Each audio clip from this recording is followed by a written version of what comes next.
Sir ఇక్కడ మొత్తం అంతా సంపాదించుకోవడం వేరు. ఎవరైనా సంపాదించుకుంటారు డబ్బులు ఉన్నప్పుడు. కష్టపడ్డారు, సంపాదించుకున్నారు. కానీ సంపాదించుకున్న దాన్ని నిలబెట్టుకోవడం అనేది చాలా అరుదు. ఒకటమ్మా దీంట్లో ఒకటైతే నేను 100% అందరికీ కూడా ఆలోచించాలి, అందరూ కూడా నేర్చుకోవాలి. చెడు అలవాట్లకి వెళ్ళొద్దు.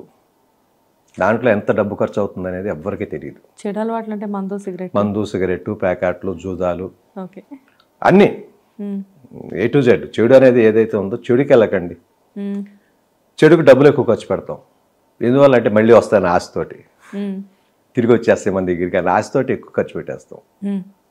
అదే మంచి ఖర్చు పెట్టండి. ఎంత కావాలి మీకు? కూరగాయలు 10 రూపాయలకి 10 రూపాయలు కొనుక్కుంటాం. మీరు 100 రూపాయలకి 1000 రూపాయలు కొనరు. కూరగాయల షాప్కి వెళ్ళండి మీరు. అవును. అదే చెడుకి వెళ్ళండి. 1000 రూపాయలు జేబులో ఉన్నాయి, పక్కన దగ్గర ఇంకో 1000 అప్పు తీసుకుని మరీ ఖర్చు పెడతాం. చెడుకి ఎక్కువ ఖర్చు పెడతాం. అందువల్ల ఎవరు చెడు మార్గానికి వెళ్ళకండి, డబ్బులు వేస్ట్ చేయకండి. మేము ఆ పనులు చేయలేదు కాబట్టి నేను మా చెల్లెళ్ళు ఎక్కడికి మా డబ్బులు పోలా, మా దగ్గరే ఉన్నాయి, మేము సంపాదించుకోగలిగాం, మేము ఆస్తులు కొనుక్కోగలిగాం. చెడు అలవాట్లు నిజంగా ఈ రోజు వరకు మా చెల్లెళ్ళకి పబ్ అంటే ఏంటో తెలియదు. ఇంతవరకు డిస్కోకి చాలామంది వెళ్తారు, ఇంతవరకు రౌళార్తికి తెలియదు. నేను తీసుకెళ్ళని చెప్పేశాను. మీ పెళ్ళైన తర్వాత మీ ఆయన తీసుకెళ్తే వెళ్ళండి అన్న, వాళ్ళు తీసుకెళ్ళా. అయ్యో పాపం. మా అత్తకైతే ఉండిపోయింది మనసులో, అరే అదే డాన్స్ బార్కి తీసుకెళ్ళలేకపోయా, నన్ను డాన్స్ చేయాలని ఉంది నాకు. నా వల్ల కాదురా, అప్పుడే చెప్పేశాను మీకు. పాపం ఈవిడంటే ఓకే, అట్లీస్ట్ రవళి గారు ఆవిడ పెద్ద టాప్ హీరోయిన్ కదా. అస్సలు ఎవరిని తీసుకెళ్ళేవాడు కాదు. ఎంతమంది అయినా వెళ్ళొచ్చు కానీ మీరు వెళ్ళడానికి లేదు, అంతే. స్ట్రిక్ట్ రూల్ అనుకోవచ్చు. అది వాళ్ళకి కూడా ఉండేది కాదు. ఎప్పుడైనా గుర్తొచ్చినప్పుడు అడిగేవాళ్ళు. రోజు అడగటం, రోజు నా బుర్ర తింటాం కాదు. ఎప్పుడైనా ఒకరోజు అనే తీసుకెళ్తా అని, నేను తీసుకెళ్ళి పెళ్ళి అయిన తర్వాత చూసుకుంటా. అది కాదు, వాళ్ళు అప్పుడు హీరోయిన్స్ గా ఉన్నప్పుడు రవళి గారు, ఆవిడకి ఆల్రెడీ చాలా మంది ఫ్రెండ్స్ ఉంటారు. ఇప్పుడు వెళ్ళనిచ్చేవాడు కాదు నేను. కొంచెం కండిషన్స్ నా పర్మిషన్ ఉండాల్సింది ముఖ్యంగా. అమ్మ కొంచెం అమ్మ ఒక చూసినా కొంచెం ఎప్పుడు నవ్వుతుంటుందో, ఎప్పుడు సీరియస్ అవుతుందో. ఆవిడ ఒక టైపు, ఏదైనా తప్పు జరుగుతుందంటే ఎమ్మటిగా సీరియస్ అయిపోతారు. ఆవిడ కళ్ళు పెద్ద చేసిందంటే అందరూ సైలెంట్కి వెళ్ళిపోవటమే. ముఖ్యంగా ఏంటంటే నా పర్మిషన్ కావాలి. అన్నయ్యని అడగండి అమ్మ, ఆడ వస్తానంటే ఆడ నెంబర్ పెట్టి తీసుకెళ్ళండి. అన్నయ్య వస్తావా, వెళ్దాం, నేను ఎక్కడికి రావట్లేదు, మీరు వెళ్ళి పడుకుంటేనేవ్వండి. అయ్యో పాపం, అంత పెద్ద ఆర్టిస్టులు అయినా మీ వల్ల వాళ్ళకి తిరిగితే వేస్ట్. అదే చెప్తున్నా, మనీ ఎక్కడ నిలబడింది మాకంటే ఇలాంటి వాటికి వెళ్తే మనీ బోల్డంత ఖర్చు అవుతుంది, బోల్డంత ఖర్చు అవుతుంది. ఫ్రెండ్స్ వస్తారు, ఫ్రెండ్స్ ఖర్చు పెట్టుకోవాలి, మనం ఖర్చు పెట్టుకోవాలి. వన్స్ ఒక చిన్న తప్పు చేస్తామంటే ఇంకో తప్పు చేయాలనిపిస్తుంది, ఇంకో తప్పు చేయాలనిపిస్తుంది, రేసులకు వెళ్ళాలనిపిస్తుంది. కాదు, అప్పుడు మీరు కూడా వయసులో ఉన్నారు. ఆ టైంలో మీకు కూడా ఒక యాజ్ ఏ బాయ్గా నాకు, నేను తిరిగేవాడిని, తిరగలేదని చెప్పట్లా, కానీ అతిగా కాదు, ఎంతవరకు అంతవరకే. ఓకే, మీకు తెలుసు నా దగ్గర 100 రూపాయలు ఉన్నాయి, ఆ 100 రూపాయల వరకే ఖర్చు పెట్టుకుని వస్తేవాడిని. మీ బౌండరీస్ మీరు సెట్ చేసుకున్నారు. డెఫినెట్గా ఆ 100 వరకే నా కెపాసిటీ. 100 అంటే ఈ రోజున ఒక 1000 రూపాయలు అనుకోండి, ఆ 1000 వరకే నా కెపాసిటీ. 10,000, 50,000, 1,00,000 రూపాయలు తీసుకెళ్ళి ఖర్చు పెట్టాలంత నెసిటీ లేదు నాకు. అసలు నేను చేయను కూడా పని. ఖర్చు పెడతా ఒక 1000 రూపాయలు, ఒక 10,000, అంతవరకే నా లిమిట్. లక్షలు తీసుకెళ్ళి ఖర్చు పెట్ట ఇప్పుడు దాకా లేదు. అవి ఉన్నాయి కాబట్టి ఈ రోజున ప్రాపర్టీస్ అనేవి మిగిలినవి మాకు. సో ఇండస్ట్రీలో ఎంతోమంది ఫ్రెండ్స్. అవును, అటు తమిళ్లో చూస్తే అజిత్ గారు కానివ్వండి, విక్రమ్ గారు కానివ్వండి, ఇక్కడ తెలుగులో చూస్తే శ్రీకాంత్ గారు లాంటి వాళ్ళు ఎంతో మంది మంచి ఫ్రెండ్స్ ఉన్నారు. శ్రీకాంత్, రవితేజ, జేడి చక్రవర్తి ఆల్సో, వాలి, రాజా రవీంద్ర, శివాజీ రాజా, శివాజీ. ఓకే, శివాజీ కూడా నేను చేసిన మాస్టర్ సినిమా చిరంజీవి గారు చేశాను కదా ఫస్ట్, దాంట్లో ఒక క్యారెక్టర్ చేశారు శివాజీ కూడా, స్టూడెంట్గా. అందరూ మ్యాక్సిమం అందరూ ఫ్రెండ్సే. అప్పట్లో బ్యాచ్ మొత్తం మన గిరిబాబు గారు అబ్బాయి రఘుబాబు గారు, వాడు ఎరా ఎరా అంటే పిలుస్తాడు కూడా. అప్పట్లో అంతే మాకు. ఇక వాడు మాకంటే పెద్దోడు అయినా కూడా ఇంట్రా రఘు ఇంతే. వచ్చి వాళ్ళ అన్నదమ్ములు ఇద్దరు ఒరే ఇద్దరు. చాలామంది ఆ రోజుల్లో ఏంటంటే నిజం అంటే ఈ రోజున ఆప్యాయత లేదని చెప్పను, కానీ ఈ రోజున అదే చెప్పేది, ఎవరి కాళ్ళకి మనీ కాన్షియస్ పెరిగిపోయింది. దాచుకుందాం, సంపాదించుకుందాం, కారు కొనుక్కుందాం, ఒక ఫ్లాట్ కొనుక్కుందాం, ఎందుకు వేస్ట్ ఖర్చులు. ఒకప్పుడు ఏంటంటే అదేం లేదు, గబుక్కుని అడగంగానే 10,000 కాలారా తీసుకోరా వెంటనే.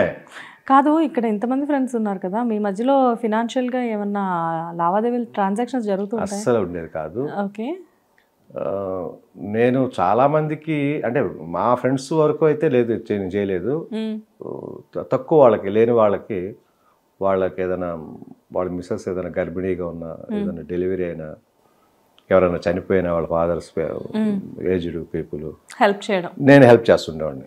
దీంట్లో నేను ముందుంటా, వాళ్ళు అడగక్కర్లా, నేను ముందు వెళ్ళిపోయి నేనే డబ్బులు పెట్టి జాగ్రత్తగా పెట్టుకో, జాగ్రత్తగా ఖర్చు పెట్టుకో.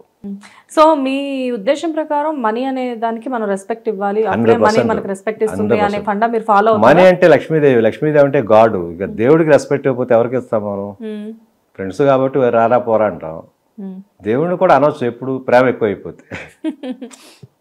ఏంట్రా శివ ముద్దుగా పిలుచుకోవచ్చు, అది తప్పులేదు. కానీ కోపం అయితే ఆయన మీద తెచ్చుకున్నాం అంటే మాత్రం చాలా తప్పు. గోడ మీద కోపం వచ్చి గోడ గుద్దుతాం, ఎవరో చేతికి దెబ్బ తగులుతుంది?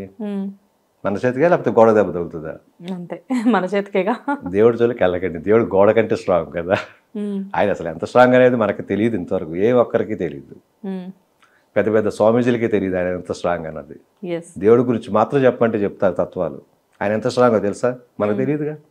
దేవుడితో ఏమైనా ఫ్రెండ్షిప్ చేస్తారా మీరు వెళ్ళి? దేవుడి పక్కనే కూర్చొని భోజనం చేశారా? దేవుడితో పడుకున్నారా? దేవుడు ఎక్కడికి వెళ్తే దేవుడు వెనకాల వెళ్ళారు? లేదుగా. ఎలా గురుస్వామి నేను, గురూజీ నేను, బ్రహ్మపుత్రుడు నేనని చెప్పుకుంటారు. చెప్పుకోండి, తప్పులేదు. అంటే శాస్త్రాలు తెలుసు, మీరు మాట్లాడగలరు కాబట్టి మాట్లాడండి. ఆయన ఎంత స్ట్రాంగ్ అన్నది మీకు ఎవరికి తెలియదు. ఓకే. సో ఇక్కడ ఉన్న వాళ్ళల్లో మీ ఫ్రెండ్స్ చాలా మంది ఉన్నారు. సో మాకు తెలియని విషయాలు వీళ్ళ గురించి మీరు కొన్ని చెప్పాలి. అజిత్ గారి గురించి చెప్పండి. అజిత్ వచ్చేసి కారు బైక్ రేసులు పిచ్చోడమ్మా. అది మా అందరికి తెలిసిందే. మహా పిచ్చోడు. అంటే నేను దగ్గరుండి నేనే వెళ్ళేవాడిని. నాకు ఒక మారుతి కారు 800 ఫస్ట్ టైం వచ్చింది, కొనుక్కుని పెట్టుకున్నాను. అది ఒకటి ఉండే, దానికి డబుల్ ఇంజిన్ వేసి దాన్ని రేస్ కారుగా తయారు చేసి నేను కూడా రేస్కి వెళ్ళేవాడిని వాడితో పాటు. వాడి 2-3 యాక్సిడెంట్లు చూసా. బాబోయ్ నాకు వద్దనిపించింది. అజిత్ గారికి యాక్సిడెంట్స్ అయ్యాయా? 2-3 యాక్సిడెంట్లు నా కళ్ళ ముందు. చాలా అయినాయి అడిగి, చాలా యాక్సిడెంట్లు. అప్పుడు బాడీలో చాలా ఆర్గన్స్ డ్యామేజ్ అయ్యాయి. అన్నీ మొత్తం సెట్ చేయించుకునేవాడు, స్టీల్ ప్లేట్లు పెట్టుకుని నానా బీభత్సం. వాడు తర్వాత నడువులో కూడా ఏదో స్టీల్ ప్లేట్ లాంటిది వేశారు హిప్కి, అది కూడా విరిగిపోయింది. అయినా కూడా రేసులో వదల, ఈ రోజు వదలడు. వెళ్ళి కూర్చొని చూస్తాడు, ఆడికి అంత పిచ్చ.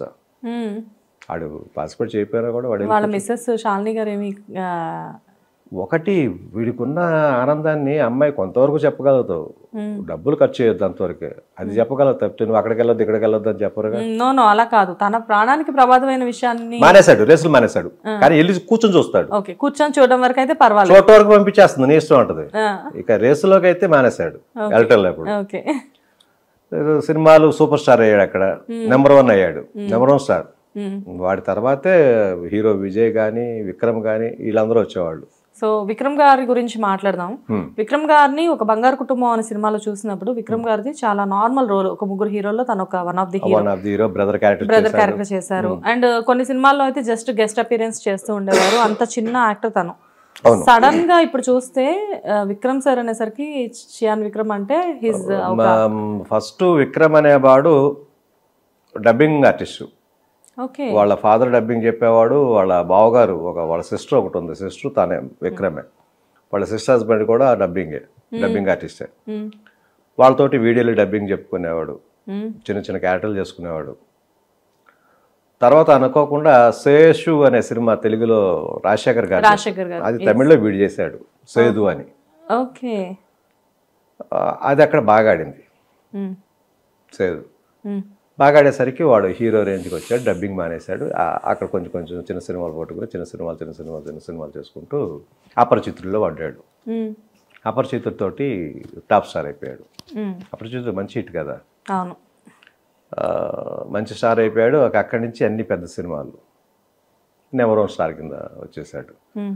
ఈ రోజు కలిసిన సరే ఎరా విజయ్ అని వచ్చేస్తాడు. ఎరా మొన్న వాళ్ళ కొడుకుది మంచి మూవీ రిలీజ్ అయింది, చాలా పెద్ద. వాళ్ళ కొడుకుది వాడు ఎవరికంటే ఒకటి ఏంటంటేనమ్మా, దీంట్లో ఒకటి ఉంది, డాక్టర్ కొడుకు డాక్టర్ అవ్వాలని, లాయర్ కొడుకు లాయర్ అవ్వాలని. ఒకప్పుడు కాదు, నా చిన్నప్పటి నుంచి చూస్తాను, ఇప్పటికీ జరుగుతున్నాయి. హిట్ టీవీ యాప్, ఇందులో short news, live news, entertainment shows, movies, digital magazines తో పాటు మీ జిల్లా వార్తలను కూడా ఫ్రీగా చూడొచ్చు. ఇంకెందుకు ఆలస్యం, వెంటనే హిట్ టీవీ యాప్ ని డౌన్లోడ్ చేసుకుని ఫ్రీగా ఎంటర్టైన్మెంట్ పొందండి. Hit TV app, hit TV app, please download hit TV app. Hit TV app ని ఫ్రీగా డౌన్లోడ్ చేసుకుని ఎంజాయ్ చేయండి. మీకు నచ్చిన ఎంటర్టైన్మెంట్ కోసం హిట్ టీవీ యాప్ ని ఫ్రీగా డౌన్లోడ్ చేసుకుని ఎంజాయ్ చేయండి. హిట్ టీవీ యాప్ ని డౌన్లోడ్ చేసుకుని ఆస్వాదించండి, ఆశీర్వదించండి. ఇంతమంది సెలబ్రిటీలు హిట్ టీవీ యాప్ ని డౌన్లోడ్ చేసుకోండి అని చెప్తున్నారంటే ఎంత మంచి యాప్ ఆలోచించండి. అమెరికా అమెరికా అమెరికా అమెరికాలో చదవాలనుకునే వాళ్ళకి విశ్వసనీయమైన పేరు మన శౌర్య కన్సల్టెన్సీ. UK లో 1 year masters, UK లో 1 year masters, 2 years work permit up to 5 years visa. Contact Shaurya Consultancy. Contact 89851 89851.